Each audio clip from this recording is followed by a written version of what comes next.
with me. And we letting everybody know who got a dream. Yo, stay focused. Keep moving forward. It's on the way. Keep that dream alive. If you got a dream, don't look to the left, nor the right. Let's go.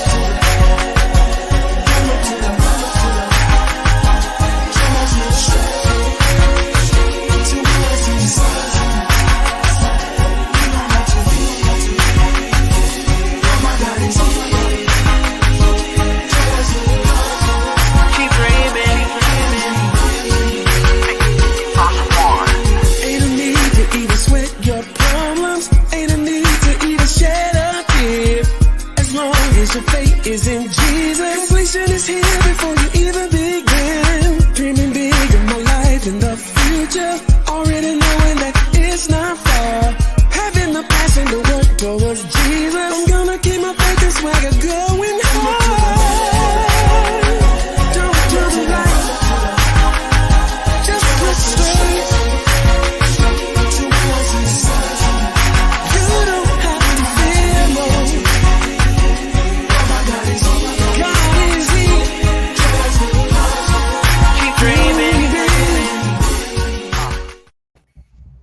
Hello, everyone, and welcome to the Dr. Yolanda Jerry Show. I am your host, Yolanda, and I am excited about tonight's special guest. Our special guest name is Cynthia Simmons, and I love her. I know about her story, and when I tell you this lady has conquered and overcome something major in her life that's going to basically make you be like, wow. It's going to give you that wow factor.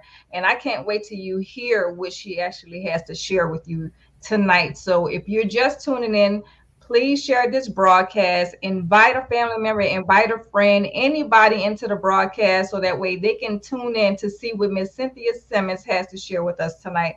Again, thank you for tuning in. And I'm going to give you about 30 more seconds to do that, and we shall be right back. Welcome to the Dr. Yolanda Jerry Show, where you will hear stories from people who have experienced hell on earth and have walked past hell to share their stories. You will also hear what they are doing now and how their businesses, nonprofits, and ministries were birthed from their past trauma. So let's empower the world, one story at a time. Ladies and gentlemen, Dr. Yolanda Jerry. Welcome back, everyone. And again, happy Thursday. So as I mentioned earlier, our special guest is none other than Miss Cynthia Simmons. She is the CEO of the Never Give Up Mentality. She is also an author and a certified Les Brown professional speaker. Cynthia was awarded an honorary doctorate degree in philosophy for Christian and business leadership. She has also spoken on several stages, to include the Power Up Summit, where I got to meet her, hosted by Ms. Kern Cherry. So without further ado, let's welcome Cynthia to the show, and let's listen as she shares her heart and her story with us tonight. Hello, Cynthia. Hi, sweetie. How are you? Good to see you. I'm doing well, and it's good to see you. Look at that beautiful smile, I tell you. You're just looking gorgeous. I love that hair. Oh, thank you. Well, you know, it is Domestic Violence Awareness Month starting tomorrow. And everybody that knows me and that is connected to me know that I go bold, fierce, and unapologetically when it comes to domestic violence awareness, especially not only 365 days a year, but more so in October. I really go hard. So, I mean, look, I got my nails purple and everything, girl, and got that done today. So I need to do my hair pink because October is Breast Cancer Awareness Month, and you and I could walk down the street in purple and pink. They'd be like, what's up with them two? Be a bold statement. That would make a big bold statement. We could wear like pink and purple stripes. Yeah. Because I'm with you on the domestic violence thing. I 100% support you and behind that. Absolutely. Well, thank you for being my guest tonight. And look, before October's over with, maybe I just might see you with that pink hair for breast cancer awareness. we just we could might do like see. a half and half, like half I hear you. I hear you. Well, look, I am excited about what you are going to be sharing with us tonight. I always like to start my show with asking my special guest, can you tell me a little bit about your childhood, where you grew up at, just so we can kind of get a little picture of who you are. And then after that, we'll go in a little more into detail about, you and your story and all the other things that you want us to know about you. Absolutely. So I was born in Ohio. My mother is German. My dad is American. I lost my dad a few years ago. My stepfather is from the Samoan Islands. And so I kind of grew up very, I don't know, a lot of different heritages and different cultures. Yes, different cultures. Growing up was a little rough. My mom being German, my dad being American, there were some struggles. We weren't always all in the same place at the same time. I left home at the age of 16. And I was very young, married by the age of 18. I already was married, had my first child by the age of 22. I had 3 kids. And, but I divorced by the age of 29. Right at my 30th birthday, I divorced. Wow. And so that was kind of, coming into that. And actually the year I divorced is when I went through my first cancer. And, I kind of swept that under the rug and thought, oh, well, that's done, past that. And I remarried and had my 4th child at the age of 36. And, I remember thinking, geez, I could have waited to have them all at 36. So that was kind of, like that thought, like, wow, you don't really have to do this early in life because, growing up in my era, women got married, they had kids and, but today more women are putting off having kids until later, doing their careers, focusing on which is brilliant. I think that's just brilliant, focus on you first and then add to your life later. Right. But yeah, so I had my 4th child at the age of 36 and remarried. And we've been living out here in Washington ever since then. And after having my 4th one, that's when I was diagnosed with the second cancer, which I think we were going to talk about. But so kind of, yeah, I'm from different heritages. People ask me all the time, where are you from? You smell so, like, I can't even put my finger on it. Right. And it's a lot of different stuff just kind of mixed up in me. So, yeah. Right. Well, look, I'm from, I'm mixed with Filipino and African American, so I can kind of understand. And usually, being born and raised in New Orleans, Louisiana, we call that, I'm gonna just call it gumbo. You like this mixture of just all this good there stuff. There it is. Right? That's what it is. Just throw whatever you want to in the pot. Right. No matter what, though, it's gonna be good. That's right. There you go. So knowing that you did come from different cultural backgrounds and you're mixed with different ethnicities and those things, did you ever have an issue with being struggling with that growing up? Knowing that you had, you're mixed with more than just one ethnicity and one cultural background? A little bit. And then also because I was always around military. Mm-hmm. So when I was in an area where it was all civilian, that's when it would really, really show its face more than, because when you're around military bases, everybody's like, nobody questions anything because everybody's like mixed up. Right. So it really wasn't, unless I was in an all civilian area, where there's no military bases close by, then that's when you would start, questions would come up or, comments would be made about, if I was in Germany, then the comments would come about me being American. If I was in the States, then it would come about me, being German or whatever. So it's weird how it happens. Yeah. And you say you I were. think I got more of it once I had my kids, though, because Really? my kids are biracial. And Mm, so, that's when really the questions started coming, like, where are you from? What's your nationality? Or right.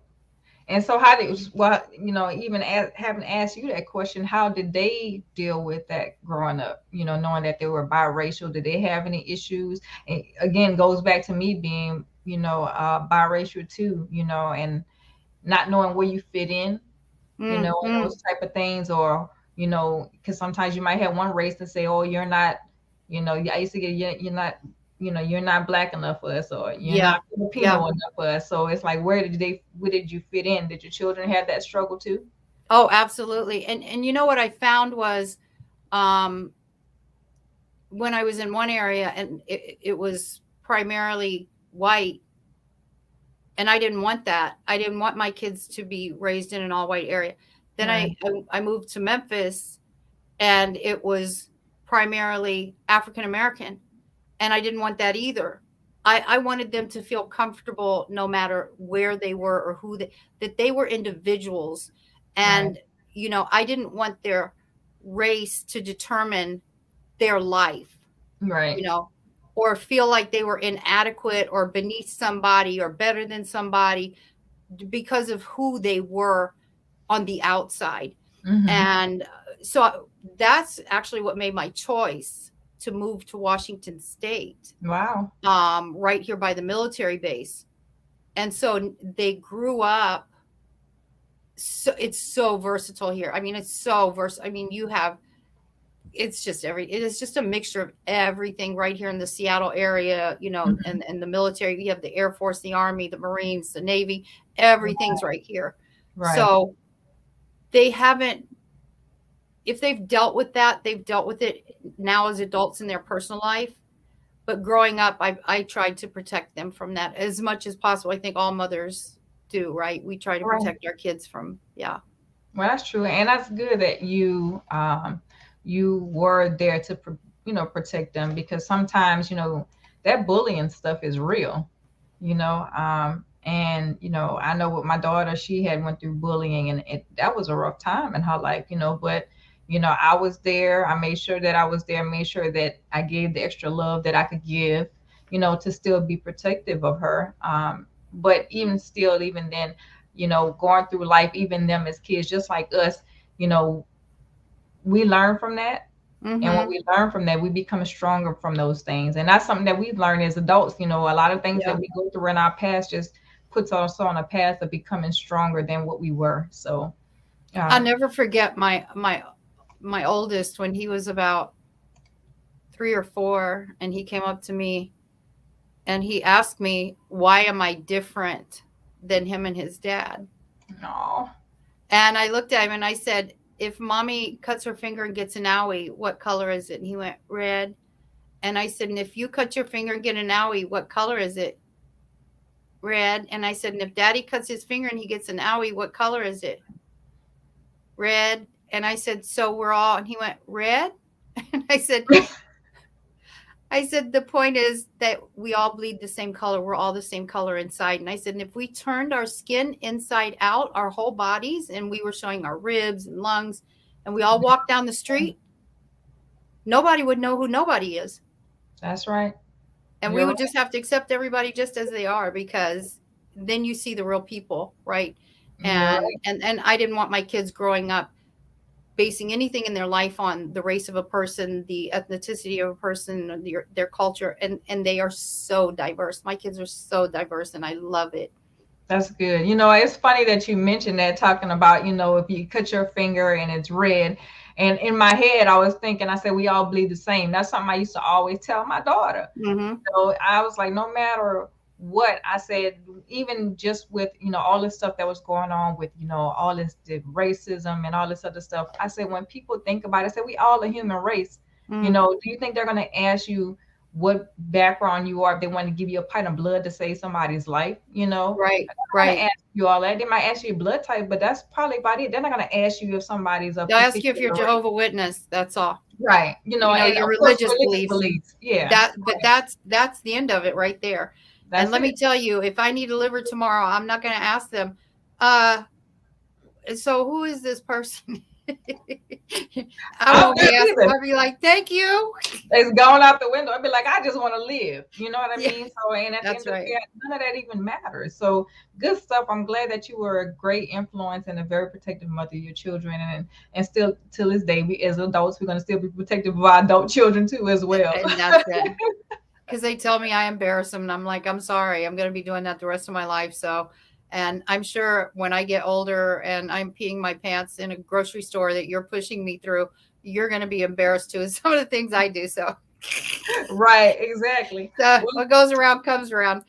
But That's when they were growing up, the other thing, that goes really along with this whole never give up mentality, I had a sign that I wrote and I hung on their bedroom doors, and it was, they weren't allowed to use the word can't.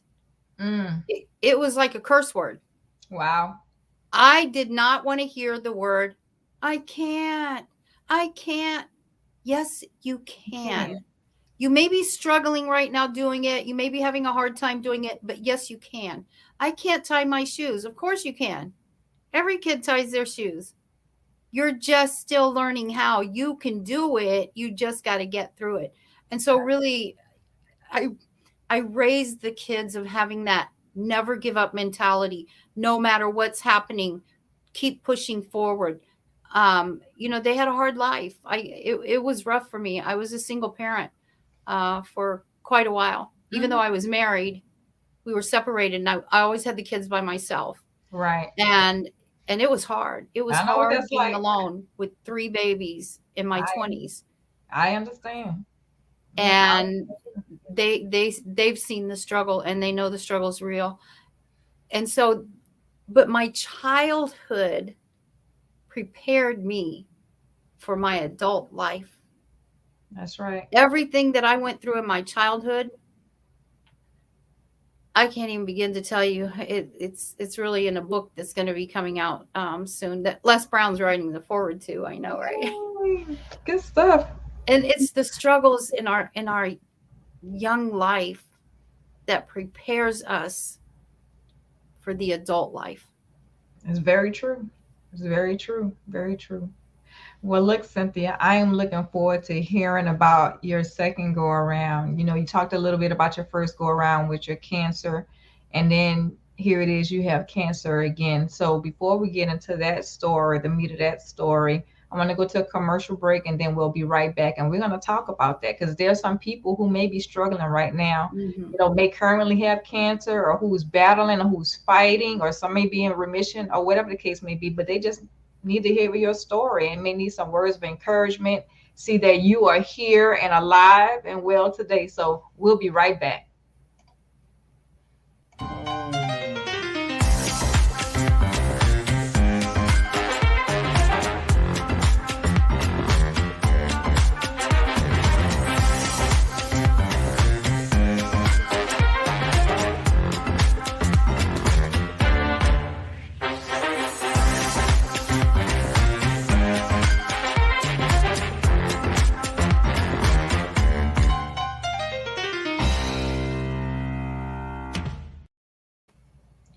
And that is one of tonight's sponsors.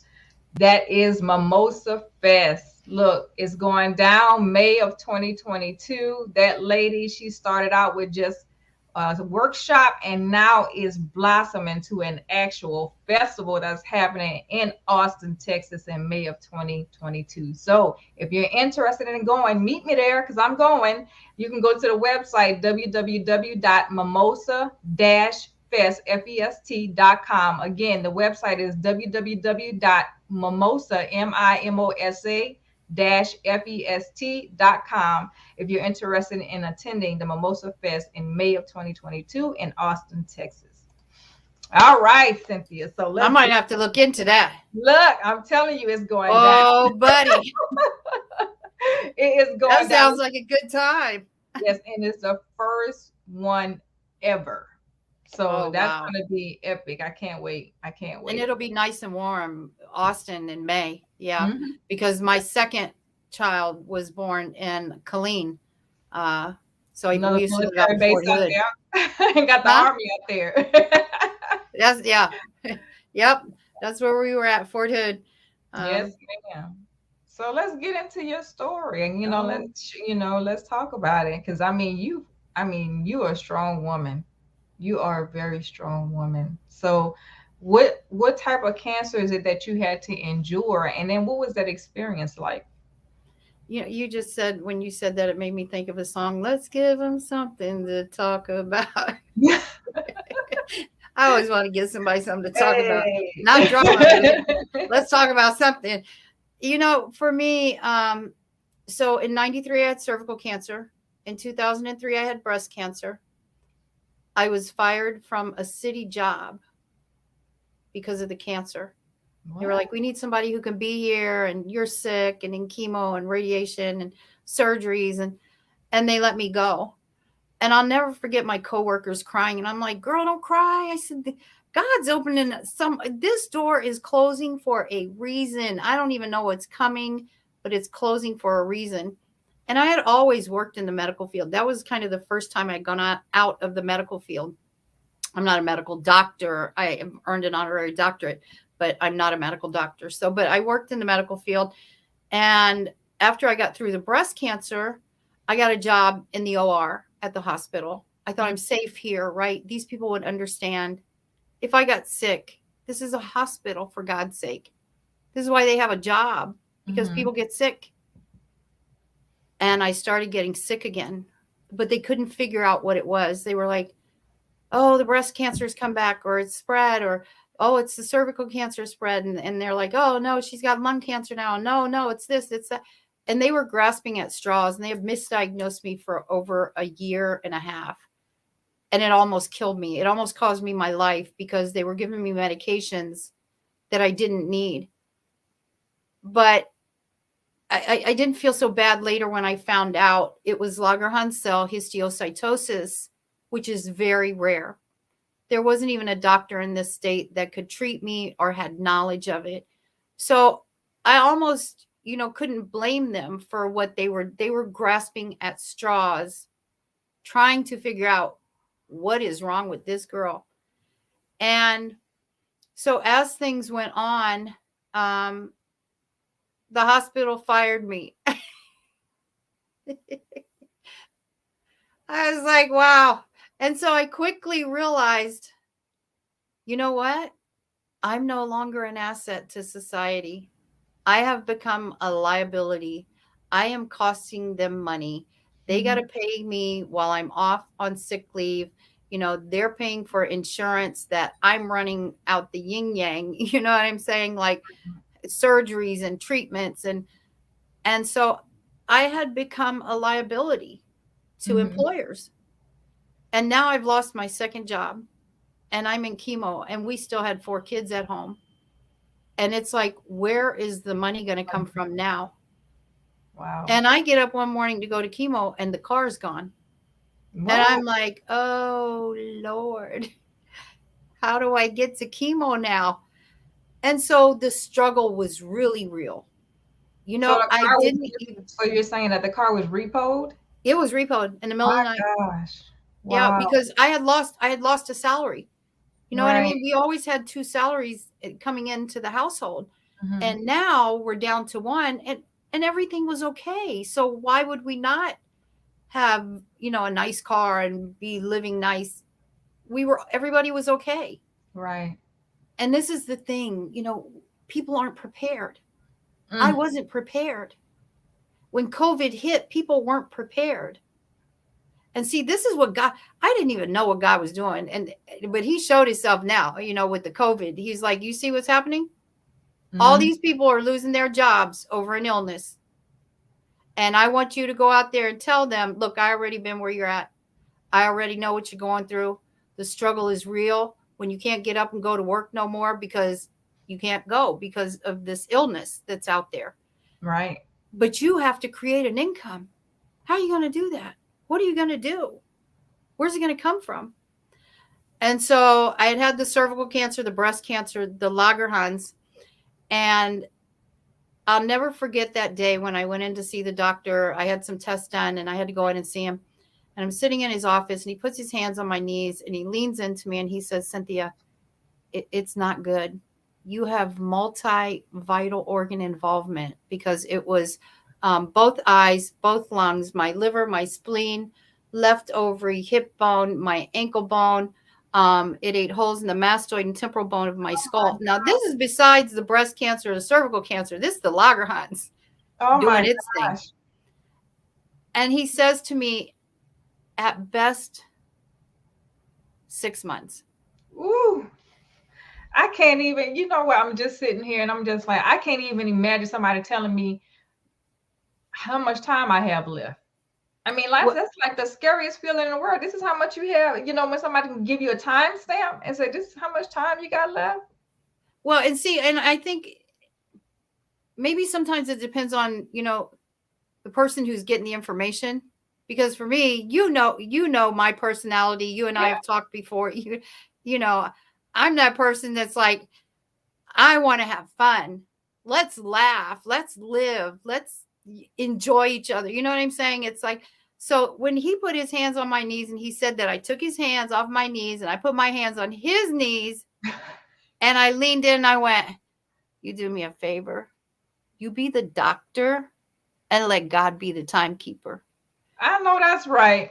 Because I could walk out his office and get hit by a car. And I looked at my husband. I said, if I die before 6 months, you sue him. He said I had 6 months. And I died before 6 months. I said I could go home, mop the floor, and slip and hit my head. I said, just because a person has cancer doesn't mean they're going to die of cancer. That's true. Very true. How many people were in them Twin Towers when they went down that had gotten a diagnosis of cancer? How many people have had COVID that have passed on that had cancer? Mm-hmm. So we can't say because somebody gets something, heart disease, diabetes, cancer, COVID, whatever it is. Let me tell you something. When your day comes, it don't matter where you're at. It doesn't matter what you're doing. There was a gentleman out here in Seattle, Washington. He lived in a 15-story building, high-rise building, safe, right? Nobody's going to break in. You got to get into the building. You got to get all the way up there. He's got an ocean view home. He probably paid $2 million or $4 million for that. He's sitting in his home watching TV, and a crane tipped over. They were building downtown and went through the window and killed him where he sat in his safe 15-floor home overlooking the water. Let me tell you something. When it comes, it's coming. Yeah. And it makes no difference where you are, who you're with, what illness you have. That's it.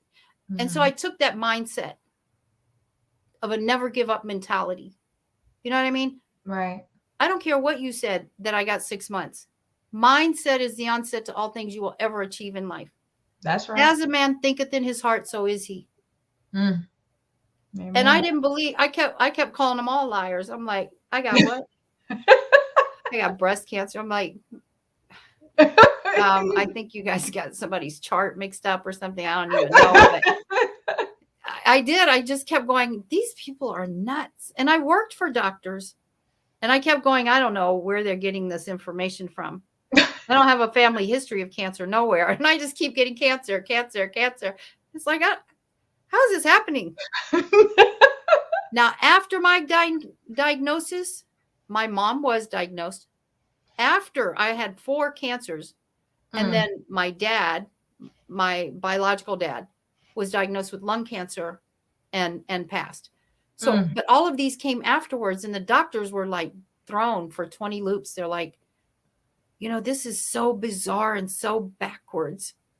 But I had always been sick as a child. And I think a lot of it had to do with the things that were going on in my life that I was dealing with. And the same thing for in my adult life. Stress will kill you. Oh, yes. It will cause heart disease. It will cause diabetes. The body will react. Oh yeah. And when you're going through stress in your life, you Your better body's fighting. Your body's fighting itself. eliminate something or someone, or something's got to go. It's either you or the drama. Right. Hey, I know. So you gotta weigh your battles. That's right. You're You know, right. it's like you gotta eliminate something. So eliminate the stress. Yeah, stress is a killer. You know, It's if a people killer. do their research, they'll see, when you're dealing with a lot of unwanted and undue stress, it causes issues with your heart, you know, Yes. and then also mentally, Blood especially pressure. messing with your Yes. blood pressure, all these different things. And people don't understand that when you're going through stuff like that, your body is already fighting off bad stuff, Yeah. constantly daily, but then you're putting more stress on yourself to where your body has to fight. And sometimes that body just be like, this too much. So guess what? Now here it is, you got a heart attack, you having anxiety attacks, you having all these other issues because of all the stress that you're adding and putting on to yourself. Yeah. So how did Yeah. you And that's really what that day when that doctor said that to me, I came home that day and I'll never forget. I was sitting downstairs and I was looking out a window. There's an oak tree right outside, a big oak tree outside our window. And a leaf fell off of that oak tree and I watched it twirl all the way to the ground. And I'd never, ever taken time for that kind of stuff in my life. I just said, who's got time to watch oak leaves fall? You know what I'm saying? Who's got time for that? Ain't nobody got time for that. I didn't have time for that. And I watched that leaf fall, and it was like I heard a whisper in my ear. I promise you with everything in me. It's like God spoke to me, and he said, that leaf just served its purpose. It's done. It's going back into the ground from where it came. Wow. And I was like, oh, wait a minute. So everything that has life has purpose. You come here, and in the spring of your life, you blossom and bloom. In the summer of your life, right, as people even, we provide our purpose like that oak leaf in the summer, shade and shelter. And in the autumn and winter of life, we go back into the ground from where we came. And he was like, Cynthia, you're the messenger. Go tell the people that they have a purpose here and to find their purpose and to share it with the world. That's what I gave them, each individually. Les Brown says it best. Out of 4 million sperm, you were chosen. For what? That's the question. Right.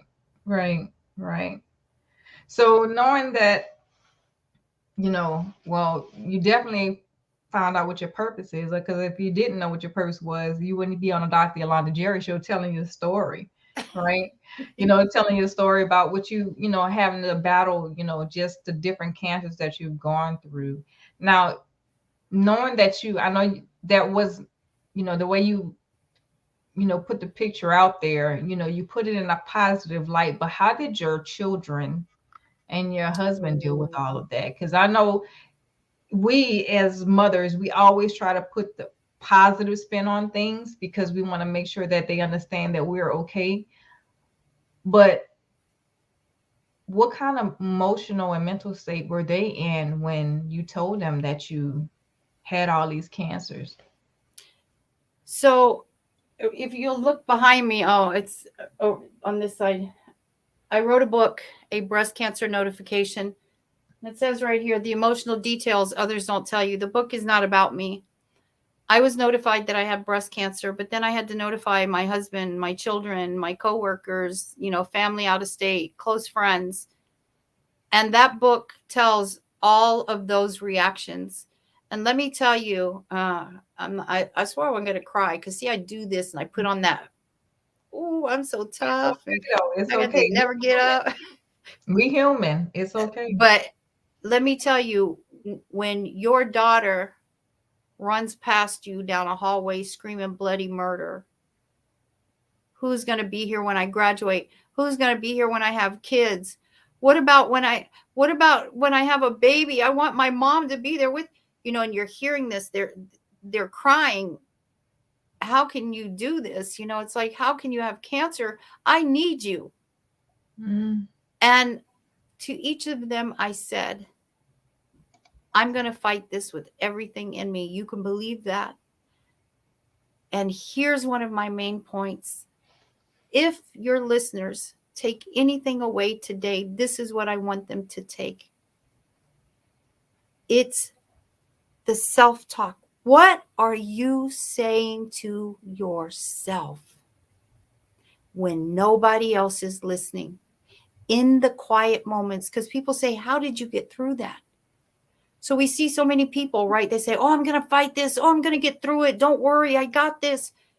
But then when they lay down and their mind starts messing with them saying, oh my God, am I going to beat this cancer? Oh my God, am I going to die? Am I going to get through this? Will I be able to do this?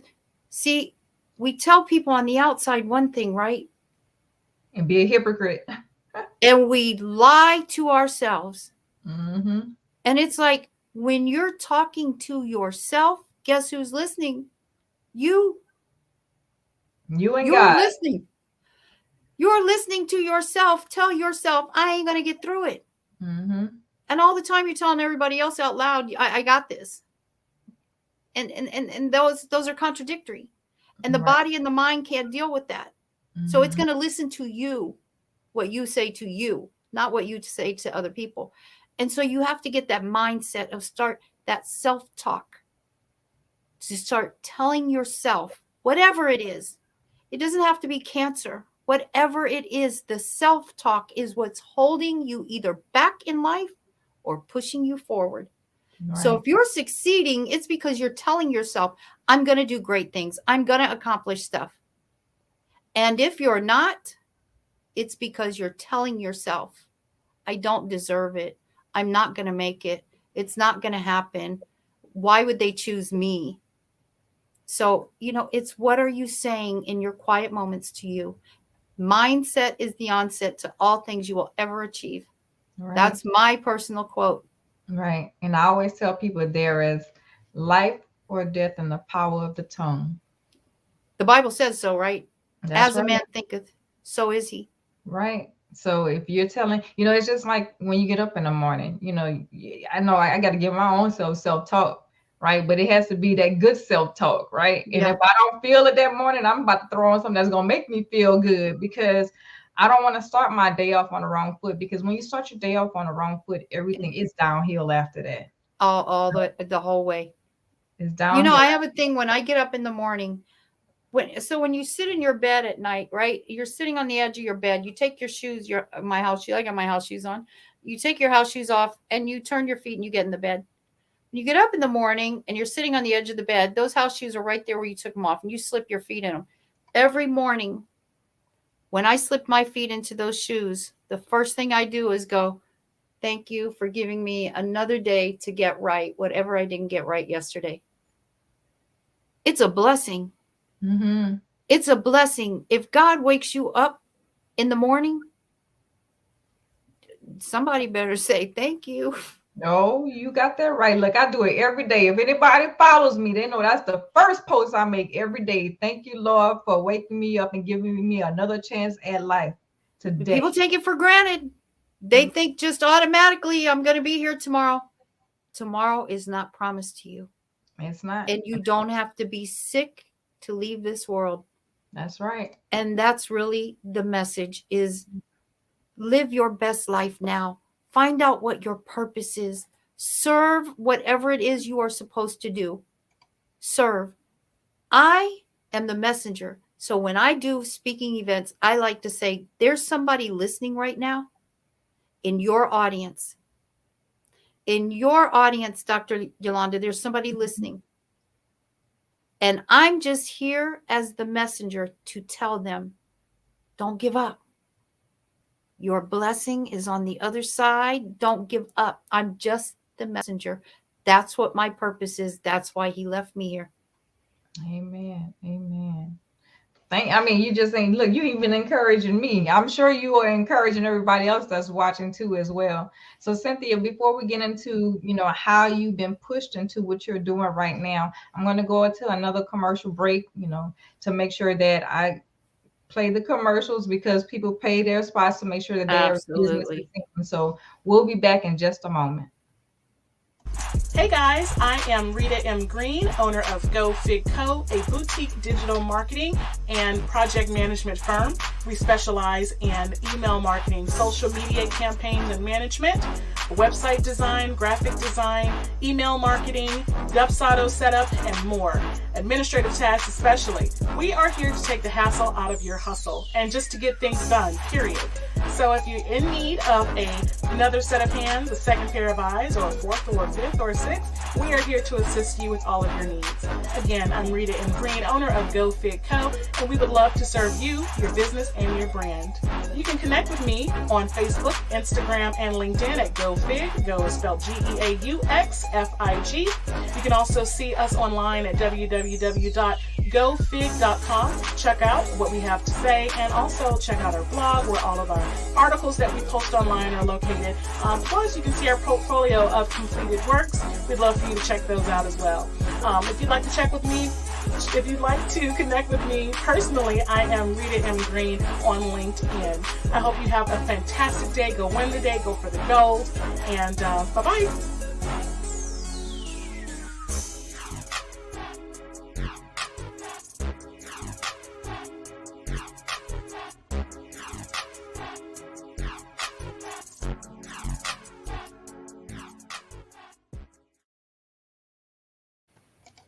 And that is Go Fig Company.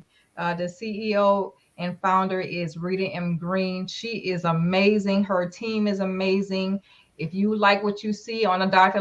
Yolanda Jerry Show right now, she's the lady that puts all my graphics together. She's also my website designer. She does all kinds of other things, summits, conferences, some of the things that you see out there when it comes to that. She's one of the big people behind the scenes working that too as well. So again, if you're interested, go to www.gofig.com. That is www.geauxfig.com. All right. So we're back, Cynthia. Okay. So look, knowing you have gone through not one, not two, several cancers, right? And knowing that I'm sure that was not just emotional roller coaster for you, and knowing that you had parents that have gone through cancer too as well, right? How has that pushed you? I know you got this never give up mentality, but how has that truly pushed you to doing what you're truly doing today? When it led you to your mentor Les Brown and now speaking on stages, how did all this come about and actually pushed you to your purpose? I tell people, and I mean it, cancer was a blessing. So we really have situations in our life where we can say, was it a blessing? Was it detrimental? Because we can look back over childhoods, right? Mine, it was really rough. It was really rough. But now when I look at it, I'm thankful for a lot of things that happened, because that's what taught me that never give up mentality, that keep pushing, keep going. No matter how bad a situation is, life isn't over, right? Mm-hmm. Another moment's going to come and you're going to have a good day. So going through things in life, from tragedy to triumph, struggle to success, my test became my testimony. And today, the things that I do are only because of cancer and fired from jobs. I've done the MTV Movie Awards. I did the 2011 Emmys. I've done the Nickelodeon Kids' Choice Awards. I got to meet some of the most amazing people in my life. I mean, even Oprah's husband, Stedman. Wow. I've done things that had cancer not come, I would have stayed up there in that office building clocking in and clocking out. You know what I mean? And just take the paycheck. I would just routine. And these things that I have now done, I mean, I toured with Paula Abdul. What? Come on now. Boys to Men and New Kids on the Block. I mean, there was a whole, and you just, you pinch yourself sometimes. You're like, is this really happening? And so then I thought, I want to be a certified speaker, professional. I don't want to just say I'm a speaker. So I got involved with Les Brown. Les Brown heard my story, and I'll never forget it, him flipping around in his chair and putting his face in that screen and going, what? Because, he's had his own battles with cancer. Right. And when he said to me, when I told him, I said, Les, I'm writing my second book, appropriately titled, I Won't Fire Me. He was like, I'm writing the forward to that. And I said, you are more than welcome to write the forward. And I said, because why would you fire me? I'm the most dedicated, committed, honest, giving person. That's crazy. And I said, but I decided once I've been fired from these jobs, I'm going to start my own business. I'm going to hire Cynthia myself. That's right. I know who I am. I know what I'll do. I know that I'll show up. Mm-hmm. I know that I'm honest and committed and that I have integrity. Right. I ain't going to fire me. You got that right. I hate it for those who did, because now I wave at them. I go speak at their events. And it's like, now you're collecting their check. You're collecting their money. Let me tell you what was really weird though. When the hospital fired me, I worked in the OR and I had to have surgery at that very hospital. My coworkers, I come in for surgery and they're like, oh, how are you? Oh my God, how are you doing? I'm like, you see where I'm at, right? I'm in here to have surgery. I'm glad you guys still got a job though. Wow. It is the weirdest thing in the world. You know what I mean? It's like, you have to go back to these places that you were fired from. I worked for the city, the public utilities. I still had to go in there to pay my bill. I still had to see the people that I worked with. But you know what? I'm going to tell you something. If you let God handle your lightweight, I don't seek revenge on nobody. I know that's right. Come on. I don't seek revenge on nobody. And the person who fired me from the city, and I don't even like telling it, but it is the truth.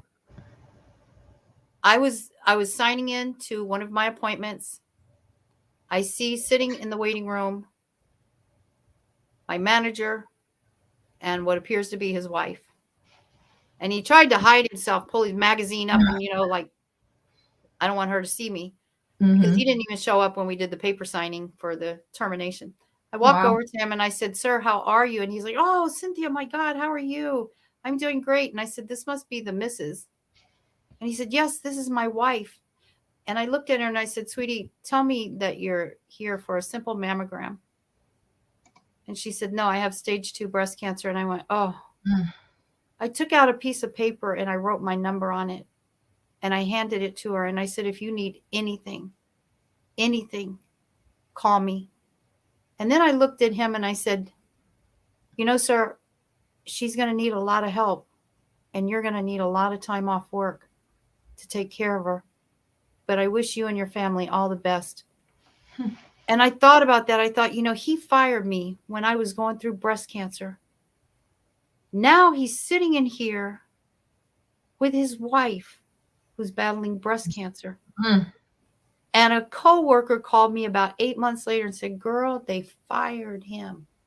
I was like, so not only did he lose a job, now he had a wife with breast cancer. And that's why I said, I don't seek revenge on anybody. I don't try to do nothing. I'm not here to, if you want to fire me because you think, well, she's sick, she can't be here, go ahead.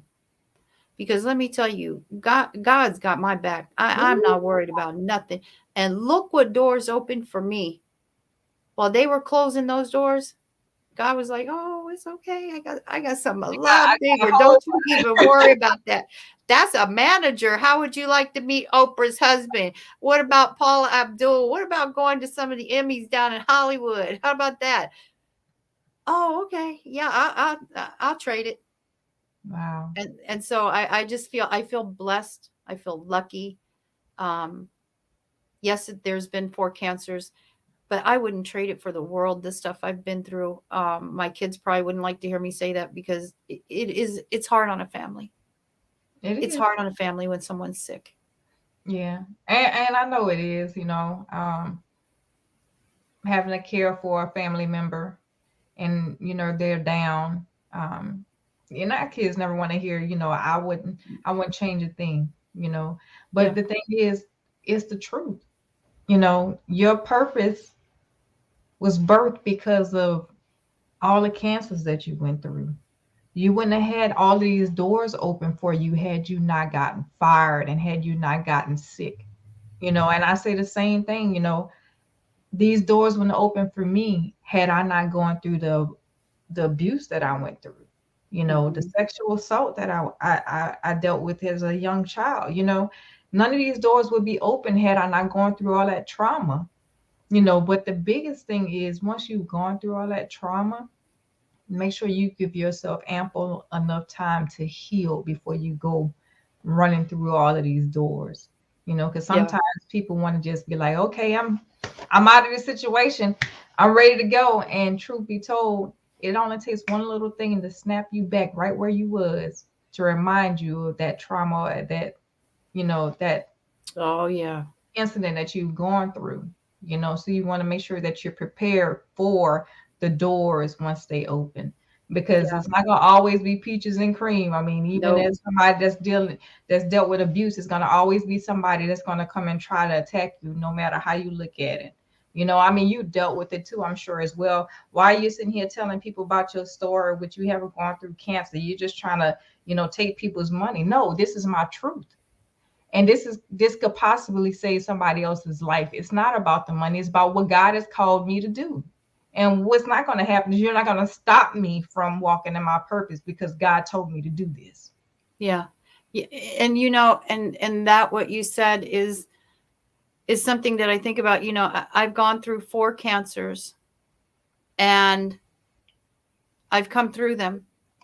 I'm on the other side now. But I have a purpose. I didn't just go through those. Mm-hmm. Why would you just go through those? What I love to teach people, because I have courses that I do now, teaching people, about being ready. Should something happen, God forbid, right? But should something like COVID, I was ready. I know what it's like to be sick and lose a job. Oh. You don't have to tell me. Look, I get it. I know what it's like not to have no money on the side and provided something does go wrong. Yes, absolutely.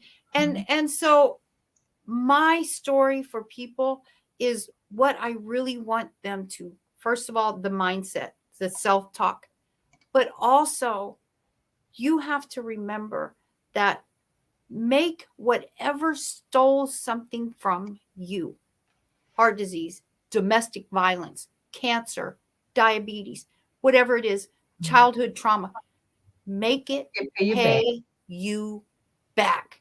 And how does it pay you back? Why would you let something continue to steal from you?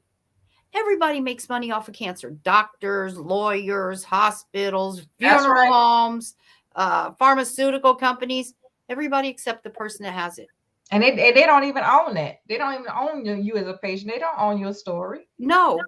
And so make cancer pay you back. Make domestic violence pay you back. Go write a book and tell your story. Stop letting stuff steal more from you than it's already stolen.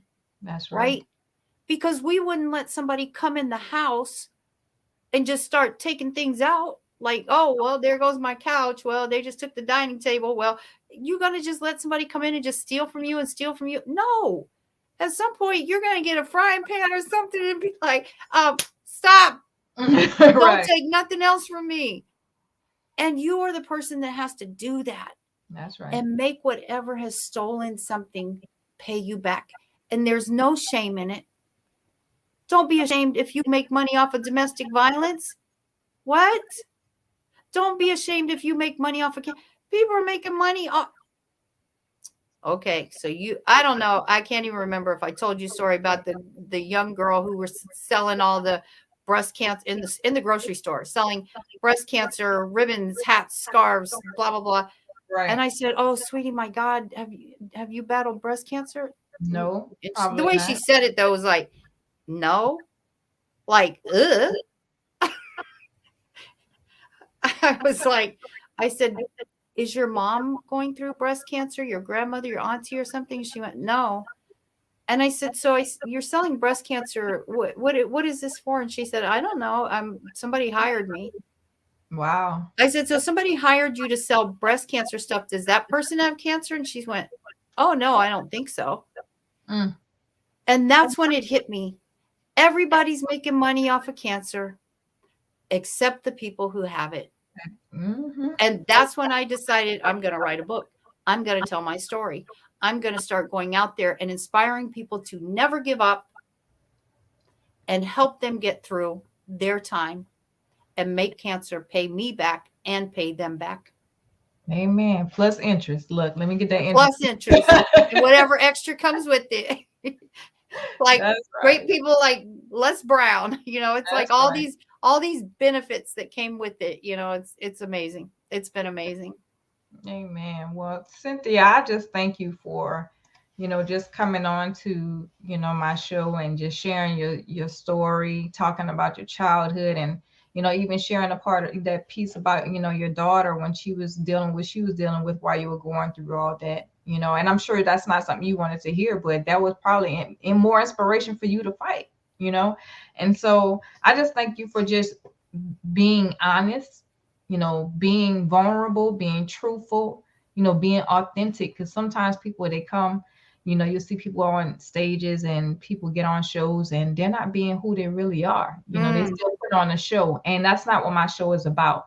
My show is about being able to relate to people, being able to give them an encouraging word, making sure that they can see the authentic you and possibly have a life-changing event happen in that moment, even if it's just them listening to your story on this show. So thank you so much for just being here and being my special guest. If you will, before we end the show, is it okay if you would share with the viewers and listeners what you have going on, what you have coming up, and how can they connect with you, provided they wanted to, take your course or buy your book or anything like that? So I have a course that I do, and it's called, I'm in the Seattle area. I'm an avid I'm a coffee nut. And so I created a course called Creating the Perfect Blend. Cause I was thinking of Starbucks, and everybody gets their own, mix, their own blend that's perfect for them. And so in business, it should be the same way, right? Not what fits one fits all. And so it's really about creating that perfect blend. What's perfect for you? What would you put together if you were putting together a business that would fit you, your lifestyle, and the person that you are? And so I have my course. Of course, I put my book out on Amazon, A Breast Cancer Notification, the emotional details that others don't tell you. You can find all of my stuff at thecancerbiz.com or thenevergiveupmentality.com. Because that's really what it is. It's about a never give up mentality. And I hope to make that almost like COVID. I want to spread that. And I want people to, I shouldn't say, like that. It sounds kind of terrible. But I want people to get the never give up mentality. You know what I'm saying? Right. And it's just like that attitude, that idea, that feeling. And don't wait till what happened to me happens to you, even in a different way. Right. That somehow you are smacked into reality and you're going, oh, what do I do now? And so had I been ready, I would have been ready. Right. But because I wasn't ready, I know what that feels like. And so my thing is, I really just want to share with people. And if anyone is out there looking for a speaker, even though they're going to be like, you acted a fool on this show, do you think we were going to invite you to come? But it's like you said, I'm just being me. Hey, you gotta I'm be not you. going to put on a show because this is going to, somebody's going to see it and they're going to be, oh, look, we should. Of course, if I was on a stage, I'd have a little more sense. Maybe not much. I'd act a little more appropriate and professional. I'm just playing. You got to Well, have fun. You got to that's have fun. If you don't laugh, you're going to cry. Laughter is healing. And so, cut up with those you can cut up with. And when the moment comes to be serious, you don't know don't. when to be serious. She said, "Don't." Don't. I love It's it. no fun. It's no fun with no stiff necks and no, Love I it. want people to move their head around and what? That's right. That's right. I Well, want people to have fun, laugh, heal. yeah. Well, there you have it, you guys. That is Miss Cynthia Simmons, Dr. Cynthia Simmons. Thank you so much for being my special guest. It's been truly an honor and a pleasure to have you here. I look forward to all the things that you're going to be doing in the future. I know we'll stay connected. Keep me posted on all the great things that you're doing, especially going into 2022. I forgot. I just got noticed yesterday that my article in Global Woman magazine should be out tomorrow. Yay! So I'll get the link and I'll get it to you. Make sure you send it to me. See, again, also I will be now listed with Champion League Speakers Bureau. So, All right. so I'm just forgetting all the things about me because it really isn't about me. If I could help somebody today, that's what it was about. Amen. And if they like that, they can reach out to me. That's right. All right. Well, congratulations. Look, you all, starting next Thursday is the first week of Domestic Violence Awareness Month. So make sure you tune in all month because each Thursday I'm going to have a guest who had gone through domestic violence and who has also overcome domestic violence, and their purpose was birthed because of domestic violence. So make sure that you tune in. My guest for next week is the amazing Sandy Sanders. She's also one of the ladies that goes out in the trenches and make sure that we're advocating for those men and women and children who have gone through such abuse. So again, tune into the Dr. Yolanda Jerry Show every Thursday, 7 p.m. Central Standard Time, 8 p.m. Eastern Standard Time, 5 p.m. Pacific Standard Time. And I look forward to seeing you all again next Thursday. So take care. Let's go purple if you can. Purple nails, or pink purple hair, purple, or pink. There you go. Or go purple and pink like Cynthia. Purple and pink. I love it. That's how my one sheet looks. Purple and pink. Yes, ma'am. So, all right, Cynthia, I'll talk to you again soon. Thank you so much. I've enjoyed you so much. I hate that we just can't keep hanging out. We should just. Hey, that's all right. I'll have you back. I'll bring you back. Believe me, we should have a room that goes like 4 hours. I know, right? Like Clubhouse. I am like, somebody needs to get them off the air, please. You're right. All right. Well, take care, Cynthia. Okay. And take care, everyone. Bye. Bye. Bye-bye.